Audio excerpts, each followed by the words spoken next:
있는데요. 특별히 제가 지난번에 그 가장 어려웠던 시절 1970년 또 80년대 초에 있었던 일들을 말씀드렸습니다. 그 당시에 저는 강원도 정선 그 서북읍이라고 하는 고안읍이라고 하는 탄광촌에 살고 있었습니다. 그리고 이제 또 저희 형과 함께 둘이서 이제 자그마한 사업을 하면서 교회를 돌보고 있었습니다. 매주 이제 설교해야 되고 방문해야 되고 그러면서 저희 또 생업을 위해서 상업도 하고 그러면서 또 그때 당시만 해도 1979년 80년까지만 해도 제가 관절염으로 몸이 굉장히 불편하던 그런 시절이었는데 주님께 기도하면서 열심히 이제 제가 할 일들을 하고 있었습니다. 그러던 1980년 79년도에 한 분이 탄광촌에 탄광의 광부로 일하러 왔다가 지나다니면서 우리 교회 간판을 보고 어느 날 찾아왔어요. 이제 와서 예배드리고는 아무 말 없이 사라지는 겁니다. 또 한 두 주일 있다가 또 와서 예배를 드리고는 뭐 자기 어디라고 밝히지도 않고 또 사라지는 거예요. 그래서 이분을 이제 우리가 꼭 만나서 용기를 주고 꼭 신앙을 제대로 하도록 해야 되겠다. 그래서 어느 날은 가서 물었어요. 그랬더니 내가 여기서 아주 한 8km 떨어진 막장 탄광촌에 살고 있는데 뭐 내가 옛날에 우리 어머니를 따라서 우리 재림교회를 좀 다녔었다. 그래서 내가 여기 와서 지금 교회를 찾아왔는데 나는 세상이 사실 귀찮고 살기 어렵다. 그래서 찾아오는 것도 별로 반갑지 않다. 그렇게 이야기를 해요. 그러시냐고. 다음에 한동안 나오질 않아요. 그래서 어느 날 저희가 그 탄광촌을 찾아갔습니다. 그래서 그분의 이름을 대고 여기저기 물어봤더니 저쪽 어느 집에 하숙을 하고 있다 그래요.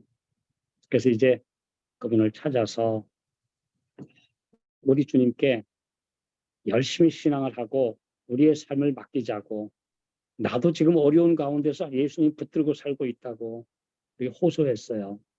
그랬더니 이분이 이제 교회를 잘 나오기 시작을 했습니다. 저보다 제가 20대 한 후반의 나이였는데요. 저보다 나이가 한 5, 6살 저 위인 노총각이었습니다. 30대. 그래서 이분은 이제 열심히 신앙을 하고 교회 나오면서 또 우리 아는 목사님과 연락해서 시골에 있는 한 처녀와 이제 중매를 하게 됐고요. 그래서 결혼을 했습니다. 이 결혼을 하고 불과 얼마 지나지 않았는데 갑자기 이분이 온 몸에 이제 간경화증, 급성 간염, 간경화증이 왔습니다. 이거 정말 신혼 가정에 갑자기 그냥 날벼락이 떨어진 것이죠. 병원에 가보니까 굉장히 어렵다고 얘기를 합니다. 아주 황달이 심해지고 온 배가 너무 아파서 이불을 덮고 여름에도 잘 수가 없고 막 큰일 났어요. 일도 못하고. 그래서 병원에 입원을 했는데 그때만 해도 건강보험이 시작된 지 얼마 안 돼서 의료보험 굉장히 비싸고 병원에 계속 입원할 수도 없고 이제 어려운 처지에 놓였습니다. 근데 의사가 자꾸 절망적이라는 얘기를 합니다. 어느 날 이분과 우리가 기도했어요. 우리 주님께서 분명히 뜻이 있어서 우리 백 선생을 이곳으로 인도해 주시고 이제 신앙을 다시 회복하게 하시고 또 열심히 가정을 갖고 이제 봉사하려고 하는데 하나님께서 그대로 버려두실 리가 없다. 우리 절적으로 하나님께 맡기자라고 기도했어요. 그랬더니 며칠 후에 의사한테 나 죽어도 책임 안 묻겠다는 각서를 쓰고 퇴원을 해버린 거예요. 그리고 이제 하나님께 맡긴다는 거예요. 왜냐하면 병원비 감당할 수도 없고 병원에서도 별 치료 효과도 나지 않고 하니까 아예 나는 이제 하나님께 맡기겠다고 하는. 여러분 아시다시피 1970년대 후반만 해도 뉴스타트라고 하는 용어 자체도 없었습니다. 그 당시에는. 예. 그리고 그냥 저희가 알고 있는 것은 그냥 현미밥 먹고 또 그다음에 그냥 채식하고 뭐 이런 정도였지 어떤 기본적인 건강 상식이나 이런 것들이 거의 없을 때였습니다. 네, 그냥 하나님께 맡기고 우리 현미밥 먹고 그다음에 저희가 알아보니까 그 간에 좋다고 하는 이제 한약재를 좀 구입을 해서 그것을 좀 삶아서 그 물을 마시고 사철쑥 같은 거 좀 마시고 삶아 마시고 그리고 전적으로 기도했어요. 하나님. 그때 정말 간절한 마음으로 기도했습니다. 제가 아까 우리 선택한 우리 기억절의 말씀 예레미야 29장 13절 말씀을 왜 선택했느냐? 너희가 간절한 마음, 전심으로 나를 찾고 찾으면 나를 만나리라. 왜 우리 주님을 만나서 고침을 받는 도킹이 잘 이루어지지 않느냐? 그 이유는 간절한 마음, 정말 우리 주님을 전적으로 신뢰하는 그런 간절함이 없기 때문이라고 하는 것을 저는 느낍니다. 근데 그 시대에 저희는 그 시절에 저희는 우리 주님밖에 희망이 없었어요. 뭐 다른 거 어떤 다른 데 기댈 언덕도 없었고 그냥 우리 주님께 매달리는 것 외에는 다른 할 일이 없었습니다. 그래서 우리 건강식을 하면서 그냥 전적으로 하나님 앞에 우리 형제들이 모여서 기도하고 이 새 가정 그리고 하나님을 위해서 열심히 살기로 결심한 우리 이 백 선생 가정에 주의 은혜가 함께 해달라고 그냥 간절히 매달리는 것 외에는 할 일이 없었습니다. 그런데 이분이 그때 저희가 믿음으로 모든 걸 털어서 교회를 마련하고 이제 교회 내부 수리를 해야 되는 그런 입장이었는데요. 이분이 딱 3주일 만에 교회를 나타났어요. 제가 오늘부터 내가 전에 목수일을 했었으니까 내가 오늘부터 교회 수리하겠습니다. 아니 환자가 무슨 교회 내부 공사를 합니까? 아니 내가 하나님의 뜻대로 하겠습니다. 그 환자가 배가 온몸이 부어오르고 황달이 있고 정말 너무 아프던 환자가 3주일 만에 나 이제 조금 나았는데 하나님 위해서 열심히 교회 수리하고 일하겠습니다. 그러면서 자재를 구입해서 집 교회를 수리하고 봉사하기 시작했는데요.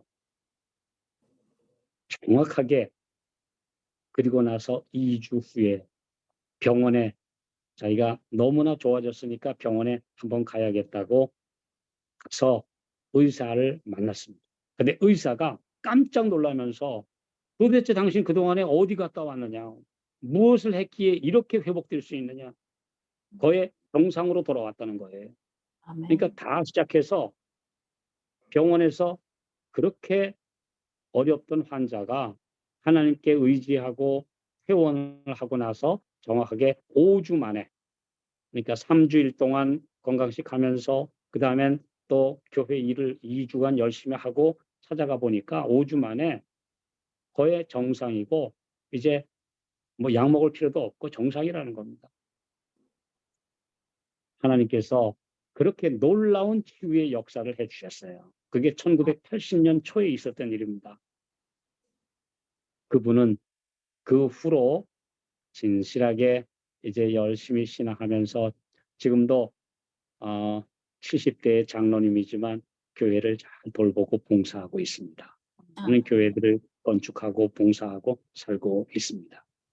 그래서 제가 정말 아무것도 모르던 시절에 뉴스타트에 대한 기본 상식과 개념도 별로 없었던 시대에 그러나 그냥 간단한 원리 몇 가지 외에는 모르는지만 하나님의 말씀대로 살면서 전적으로 기도하고 맡겼을 때 하나님께서 놀라운 치유를 해주시는 경험을 저희는 그때 했습니다. 그때 네. 특별히 저는 하나님 앞에 기도하기를 저보다 먼저 이 가정을 먼저 주님 위해서 이 형제를 먼저 살려주십시오. 고 매달렸어요. 근데 이분을 하나님께서 고쳐주시면 제 앞길도 하나님께서 열어주시리라고 저는 믿습니다. 그래서 그분을 위해서 먼저 더 급한 환자를 위해서 간절히 기도했는데요. 바로 그분이 회복되고 나서 불과 몇 달 후에 저에게도 관절염에서 완전히 벗어날 수 있는 놀라운 기회를 하나님께서 마련해 주신 거죠. 제가 지난번에 말씀드렸죠. 네. 이제 그리고 나서 정말 비실거리고 저래가지고 사람 굿을 하겠나 싶었던 사람이 하나님의 사업 열심히 하면서 하나님께서 은혜 주시고 이제 건강 주시고 그래서 제가 이제 1983년도에 결혼을 했습니다. 근데 그 해에 또 놀라운 일이 저희 교회에 있었어요. 제가 결혼하기 전 저는 11월에 했고 1월 달에 우리 교회에 한 젊은 가정이 부부가 이제 남매 아이들 둘을 데리고 교회를 나오기 시작했습니다. 이제 한 분이 소개를 해서 우리 교회로 나오게 됐는데요. 아주 진실하게 교회를 한 달 정도 출석하고 있었는데 어느 날 갑자기 교회에 와서 이 부인이 피를 토하고 쓰러졌어요. 알고 보니까 신장이 너무 안 좋았습니다. 그래서 그냥 급성 신부전증에 걸린 것이죠. 그래서 그냥 급히 병원으로 이송을 해서 겨우 목숨은 건졌는데 이제 신부전증으로 이대로 가면 이식 수술을 받든지 아니면 평생 투석 치료를 받아야 된다고 하는 것입니다. 그런데 그때 우리 나라에는 인공신장 투석을 할 수 있는 병원이 대학병원 전국에 3곳밖에 없었습니다. 네, 1983년도에. 그래서 거기를 가야 돼요. 근데 이 남편은 탄광회사의 그 기술자로 일하고 있는데 이제 그 아내를 위해서 이제 계속 가야 돼요. 근데 그걸 위해서 저희가 간절히 기도했어요. 하나님께서 또 이 가정에 능력을 베풀어 달라고 기도했어요. 마침 제가 우리 김평환 목사님을 만나서 이제 건강 치료법을 좀 제가 전수받게 되고 그다음에 마침 미국에서 건강식품이 좋은 게 있다고 소개를 받아서 저희가 가진 비상금을 다 털어서 그걸 구입해서 드렸어요. 그게 그 당시에는 아주 구입하기 어려웠던 것이 골든실. 여러분 요즘은 흔하지만 그 40년 전에는 흔하지 않았습니다. 한국에서는. 골든실, 레드 클로버, 블루 바이올렛 뭐 이런 건강 기능식품들이 있다고 그러는데 그걸 특별히 미국에서 주문해 와서 이분에게 그걸 드리고 그다음엔 우리 건강식을 하면서 하나님께서 회복시켜 주시도록 기도했습니다. 근데 신장이 원래 이렇게 망가진 사람이 회복되는 건 굉장히 힘들어요. 그런데 이제 3일에 한 번 투석을 하던 사람이 갑자기 좋아져서 일주일, 그다음에 열흘, 나중엔 보름 간격으로 텀이 길어지게 되고 점점 좋아졌어요. 의사가 깜짝 놀라면서 이런 환자는 굉장히 드물다. 신장 환자가 텀이 줄어들지 더 늘어나는 것은 참 보기 힘든데 무슨 건강 치료를 받은 게 있느냐라고 물어볼 정도로 하나님께서 계속 은혜를 주셨어요. 그런데 엎치고 덮치는 데라고 또 갑자기 또 시련이 왔습니다. 어린 아들이 6살 된 어린 아들이 놀다가 떨어졌는데 팔꿈치 옆에 팔이 부러진 겁니다. 근데 이걸 잘못하면 평생 이게 장애가 될 수 있다고 해서 이 엄마가 이 아들 때문에 병원도 잘 못 가고 열심히 이 아이를 간병하고 있다가 점점 더 나빠졌어요. 네. 참 시련이 그렇게 오는데요. 그 남편이 처음 한 신앙을 얼마나 굳게 붙들고 하나님 앞에 기도했는지 모릅니다. 어떤 날은 저에게 연락이 와요. 제가 그때 집사인데요. 총각 집사인데요. 집사님 빨리 우리 집에 와주세요. 우리 집사람이 지금 일주일에 한 번 새벽 열차를 타고 7시간을 가서 서울에 있는 대학병원에 가서 이제 수석을 받아야 되는데 지금 그때까지 기다릴 시간이 없을 정도로 지금 온 몸에 그 요독이 차올라서 지금 숨을 쉴 수가 없습니다. 우리 정말 아내를 살려주세요. 기도해 주세요. 그러면 그 새벽까지 그 남편과 제가 그 아내를 위해서 그 집에서 새벽까지 함께 손 붙들고 기도합니다. 주님, 고쳐주십시오. 살려주십시오. 간절히 기도하고 그리고 새벽 열차를 타고 또 서울로 후속 치료를 받으러 갑니다. 그 먼 길을. 그러면 하루 종일 정말 그분을 위해서 기도하고 또 다시 돌아오고 그 죽음의 고비를 그렇게 넘겨가면서 하나님 앞에 매달렸어요. 그렇게 하면서 점차 아들도 회복되고 이제 그냥 이제는 후속 치료를 계속 받으면서 생존하는 길밖에 없었는데요. 그렇게 1년을 하고 지낸 어느 날 갑자기 날벼락이 또 떨어졌습니다. 건강보험에서 연락이 오기를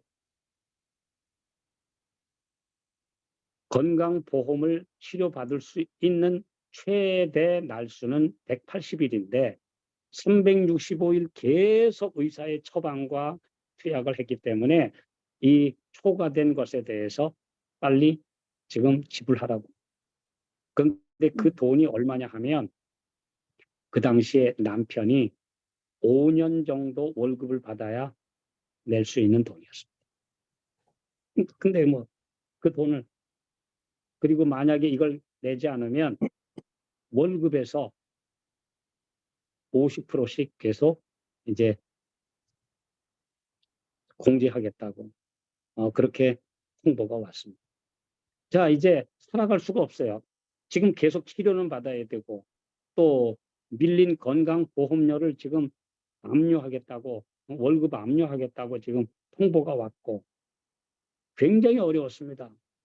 또 우리가 힘을 다해서 그 치료비를 도와주지만 이제 다들 어려운 상황에서 한계가 있었고 경제적으로 매우 어려웠습니다. 1984년도지요. 1년이 지났으니까요.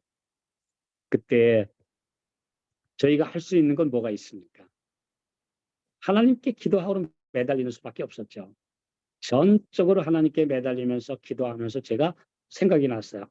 이런 경우에는 이분만이 아니고 전국에 4만 명이나 되는 신부전증 환자가 있다고 하는데 왜 건강보험에서 180일밖에 치료가 안 돼서 이 나머지를 전부 다 자부담해야 되는 엄청난 어려움을 겪고 있는데 이 일을 내가 선언서를 좀 써야 되겠다. 그래서 그냥 무턱대고 편지지를 갖다가 이제 쓰기 시작했습니다. 이분의 이름과 또 주소, 나이 여러 가지를 쓴 다음에 제가 그랬어요. 이런 환자들을 위해서 특별한 정부에서 조치를 해주시기 바랍니다. 건강보험에서 365일 계속 치료를 받도록 해주시기 바랍니다. 그리고 너무 감당하기 어려운 의료비 때문에 견딜 수가 없습니다. 이렇게 편지를 쓴 다음에 딱 한 통을 쓰고 아무 주소도 모르고 인터넷도 없던 시절에 아무것도 모르죠. 그냥 편지에다가 주소도 모르고 그냥 서울 그다음에 청와대 종합민원실 귀하. 그래서 그냥 탄원서를 써가지고 청와대 민원실에다가 그냥 보낸 것밖에 없어요. 그리고 기도했어요. 하나님 앞에. 주님께서 어떤 방법으로든 이분을 위해서 길을 열어주시기를 기도했습니다. 그런데요. 한 달쯤 지나고 났는데 또 일이 더 터졌어요. 이 남편이 겨울에 오토바이를 타고 회사에 출근하다가 얼음에 미끄러져서 어깨뼈가 골절이 된 겁니다. 그래서 상반신 전체 기부스랑 이제 일도 못 다니게 됐어요. 적어도 몇 달 동안은 이제 회사에 출근도 할 수 없고 이제 아무것도 할 수 없는 상황이었어요.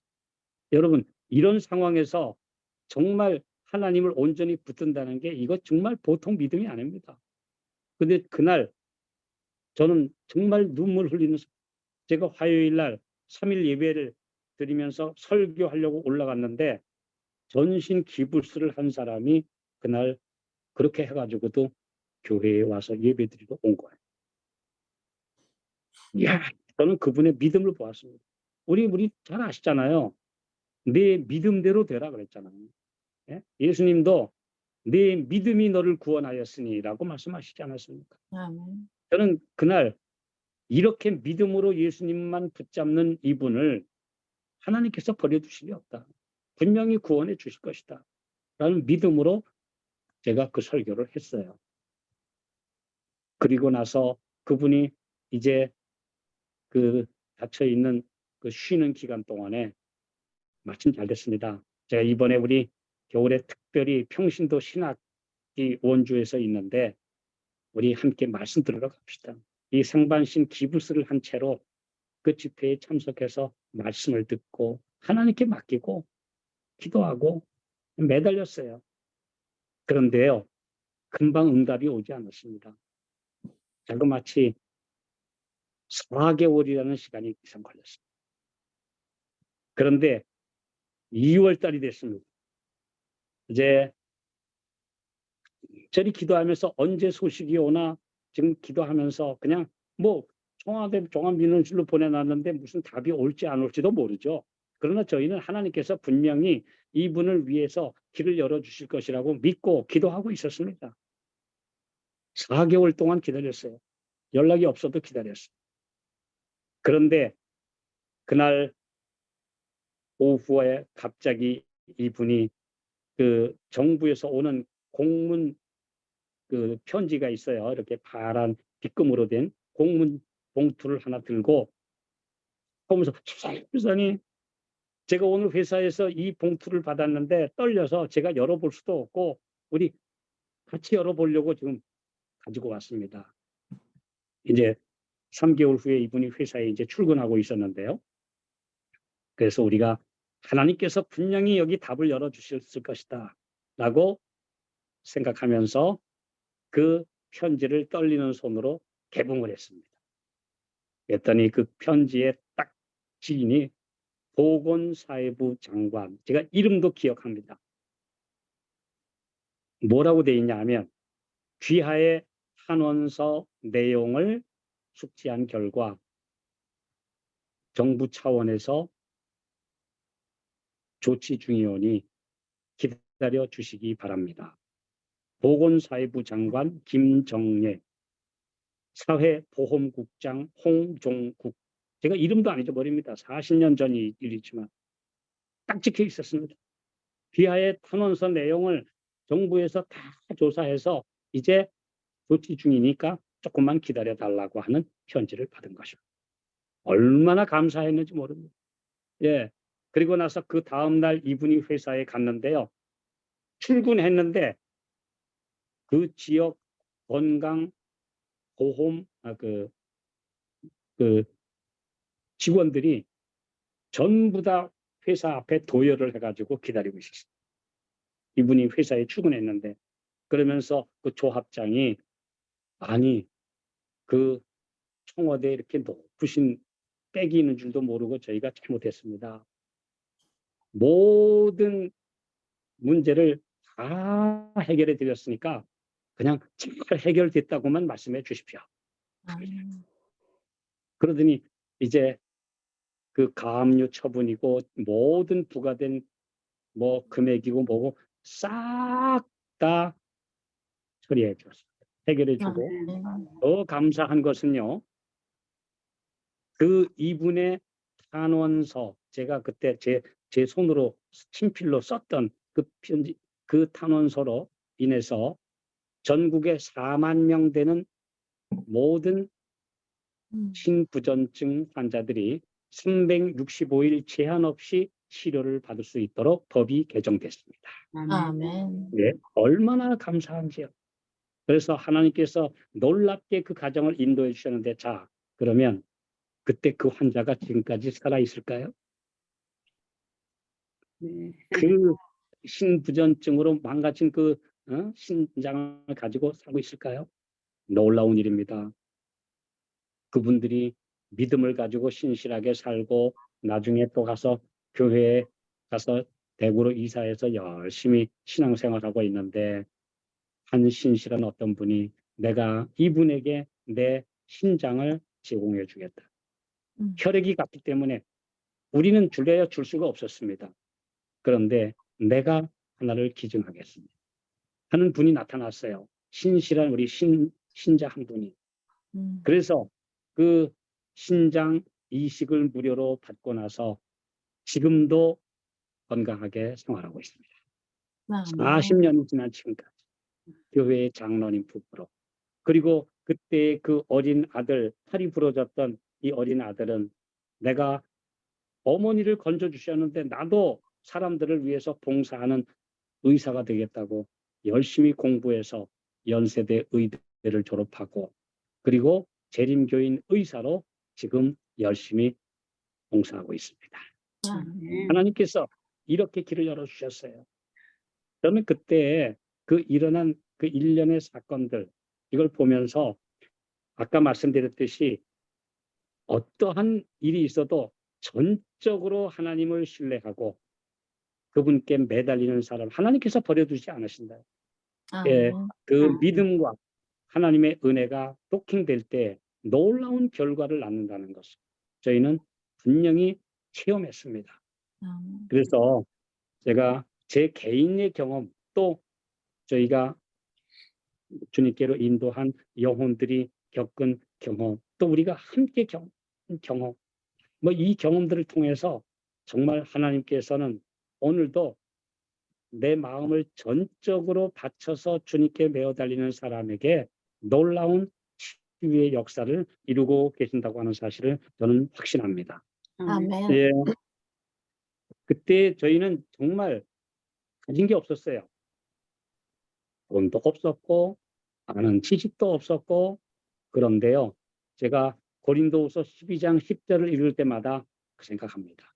내가 약할 그때에 곧 강함이니라. 아멘.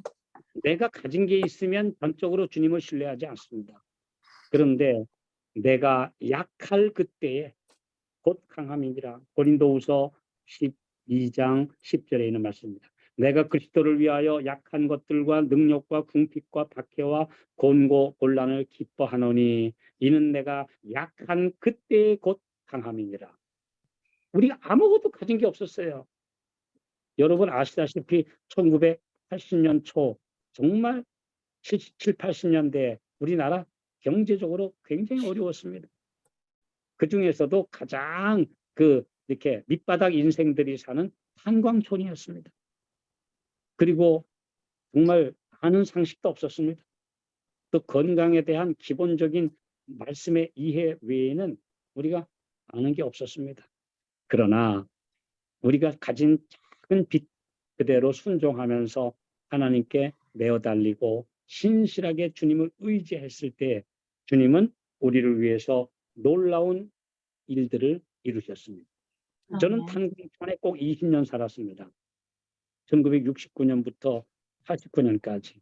근데 그동안에요, 저희가 영혼들을 인도해서 이제 주로 나오는 분들이 다 탄광의 그 갱 안에 들어가는 광부들이고 그 가족들이었는데요. 굉장히 많은 그 당시에 이 열악한 환경에서 탄광 사고로 죽는 일이 비일비재했습니다. 뭐 한두 명 죽는 사고뿐 아니라 여러분 그때 막 한꺼번에 막 17명, 뭐 20명 탄광 폭발 사고, 붕괴 사고, 뭐 그다음에 지하수가 터지는 사고, 뭐 이런 사고로 참 많은 광부들이 희생되던 그런 때였습니다. 그런데 저희 20년 동안에 우리가 인도한 영혼들이 한 사람도 희생되지 않았습니다. 특별히 어떤 분은 그냥 막 갱도가 붕괴되는 사고에서 딱 탈출하고 불과 5초 만에 거기가 완전히 무너져 버리는 그런 경험도 와서 이야기해 줬어요. 네, 하나님께서 자기를 무언가 잡아 당기는 것 같은 느낌이 들었는데 빠져나오면서 그냥 거기가 붕괴돼 버리고, 네, 그런 놀라운 경험들을 저희는 참 많이 들었습니다. 그 20년 동안에 하나님께서는 그곳에서 우리가 인도하는 영혼들이 정말 한 명도 그런 사고로 희생되지 않도록 건져주셨고, 그래서 그분들이 신앙을 하고 나와서 이제 전국 각곳에 가서 신앙하면서 지금도 30여 명의 신실한 장로들이 그곳에서 배출되었습니다. 다 탄광 광부들 인도해서 그들이 신앙을 한 분들이지요. 그리고 그때 저희가 83년도에 어린이 사업과 함께 이제 그 학생반을 조직해서 학생들을 가르치기 시작했는데요. 그래서 지난번에 말씀드린 대로 그 탄광 지역에서 그 12명의 재림교회 목사들이 주님께서 나도록 해주셔서 지금도 우리 한국연합회에만 2명의 목사들이 봉사하고 있습니다. 그 탄광촌에 그 아주 그 열악한 데서 자랐던 그 어린이들, 학생들이 자라서 이제 한국연합회 보건복지부장도 있고 또 미디어 센터 책임자도 있고 이렇게 봉사할 수 있는, 그래서 훌륭한 목회자들이 그곳 어린이들 중에서 배출됐습니다. 하나님께서 우리에게 이런 은혜를 주신 경험을 저희는 너무나 많이 했습니다. 그래서 그 다음에는 이제 어떤 그 질병을 앓는 사람들이 있으면 저희는 그 당시에 그냥 전적으로 하나님께 맡기고 우리 이렇게 건강식 해보십시다. 현미식과 율무식을 하면서 우리 채식하고 그 다음에 이제 아침 저녁에 녹즙을 마시고 그 다음에 우리 전적으로 하나님께 맡겨봅시다. 그래서 얻는 치유의 경험을 참 많이 맛봤습니다. 정말 저는 제 생애에서 가장 어두웠던 탄광촌 생활 약 20년 동안에 저에게 이루어 주신 하나님의 은혜, 또 그 다음에 저희가 인도한 영혼들을 주님께서 버리지 아니하시고 그들을 복 주시고 치료해 주시고 회복시켜서 정말 신실한 재림 신앙인으로 생활하도록 해주신 그런 놀라운 경험들을 말하려면 참 많습니다. 그런데 제가 대표적인 사례만 지금 말씀을 드렸습니다. 그러면서 제가 이제 마지막으로 좀 드리고 싶은 말씀은 고린도전서 15장 10절에 있는 말씀입니다. 고린도전서 15장 10절입니다. 제가 읽겠습니다. 그러나 내가 나의 나 된 것은 하나님의 은혜로 된 것입니다. 내게 주신 그의 은혜가 헛되지 아니하여 내가 모든 사도보다 더 많이 수고하였으나 내가 아니요 오직 나와 함께 하신 하나님의 은혜로라. 나의 나 된 것은 오직 주님의 은혜고 또 모든 것은 나와 함께 하신 하나님의 은혜라는 사실, 저희는 정말 담대하게 말씀드릴 수가 있습니다. 오늘 우리의 삶에서 왜 그런 놀라운 기적이 자주 일어나지 않을까요?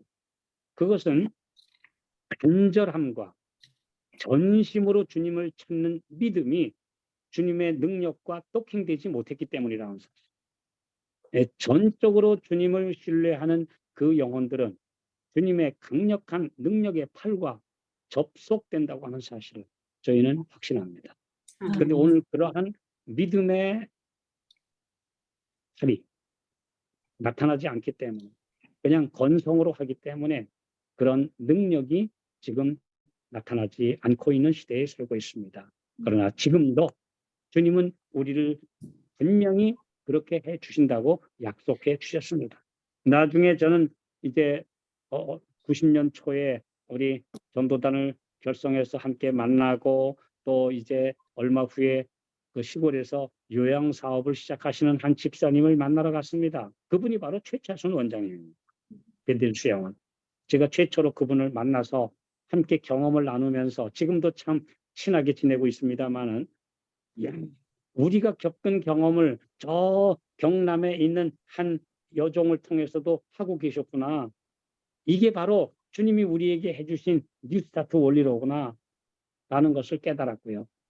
그래서 어디서든지 하나님의 말씀대로 단순하게입니다. 제가 처음 그분을 만났을 때요. 건강식에 대한 상식조차도 저보다도 못 가지고 있었습니다. 예. 도마도 캔닝이 뭔지도 몰랐고요. 보니까 건강식에 대한 기본 상식도 없는 분이셨어요. 그런데 작은 빚 가지고 전적으로 하나님을 의지하면서 그 자기네 방 3칸짜리 그 한 칸을 내서 환자들을 모시고 요양사업을 시작한 제가 바로 그 집을 가봤어요. 네, 바로 그때 하나님께서 그 영혼들을 주시고 놀라운 회복을 이루어 주시는 것들을 그분이 경험하는 것. 제가 들으면서 우리가 다 모르고 떨어져 있었지만 하나님께서는 같은 은혜로 우리를 인도해 오셨다는 사실을 저희가 실감했습니다. 오늘 이제 제가 나의 달려온 길과 달려갈 길, 제가 탄광지대에서 겪었던 일들을 이제 제가 마무리하려고 합니다. 그 후에 제가 1989년도에 저희 형님과 하던 자그마한 건축 자재사를 다 정리하고 이제 탄광촌이 문을 닫게 생겼기 때문에 이제 우리나라도 경제가 발전되면서 이제 연료를 연탄을 쓰지 않고 이제는 석유로 전환되는 시점에 있었기 때문에 정리하고 제가 시골을 떠났어요. 근데 시골을 떠나와서 또 여러 가지 어려움을 겪었습니다만 그때 전도단을 결성하고 이제 강원도 횡성에 있는 둔내교회를 개척하고 하나님께 맡기고 살았고 저희 통장에 돈이 이제는 완전히 바닥나는 시점. 바로 그때 하나님께서 또 저희를 인도해 주시는 경험. 그리고 나서 얼마 후에 이제 대안학교를 우리 전도단에서 함께 세우면서 그곳에 가서 학생들을 가르치라는 부르심을 받고 무보수로 이제 그곳에 가서 봉사. 저희 집사람과 함께 10년 동안 그곳에 가서 학생들을 가르쳤습니다. 하나님께서 또 그들을 통해서도 지금 그곳에서 배출된 160여 명의 학생들이 전국에서 거의 신앙을 떠나지 않고 다 신앙을 열심히 하고 있는 것에 대해서 참 감사합니다. 또 여러 명이 미주에서 한국에서 목회를 하고 있는 것에 대해서 참 감사합니다.